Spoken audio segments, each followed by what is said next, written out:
Après 15 jours de lutte, les soldats laissent éclater leur joie. Selon un communiqué, l'opération conjointe Tanli 2 a permis de démanteler 2 bases djihadistes situées à la frontière entre le Burkina Faso et le Niger. Les forces armées des deux pays affirment avoir saisi plusieurs engins explosifs, des munitions et de nombreuses motos immédiatement détruites. Officiellement, une centaine de terroristes ont été neutralisés.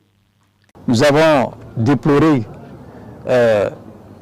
4 des nôtres qui ont malheureusement perdu la vie et aussi des blessés. L'opération s'est étendue sur 24 624 km² situés de part et d'autre de la frontière entre le Burkina Faso et le Niger. Avec le sud du Mali, cette zone dite des 3 frontières est régulièrement le théâtre d'attaques djihadistes meurtrières. Chaque pays doit garantir sa frontière, doit garantir son pays, doit continuer ce type d'opération en national. Cette démonstration de force intervient dans un contexte politique particulièrement tendu.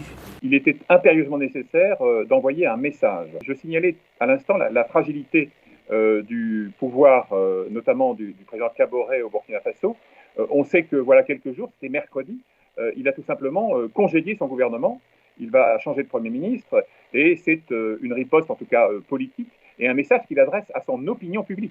Car ce qui est tout à fait patent dans les deux cas, c'est l'exaspération d'une opinion qui ne comprend pas l'inefficacité à la fois des forces internationales, d'où les manifestations anti-françaises de ces derniers jours, et l'inefficacité également des forces de sécurité nationale. Fort de ce succès, le Burkina Faso et le Niger ont annoncé que de nouvelles opérations conjointes pourraient être menées.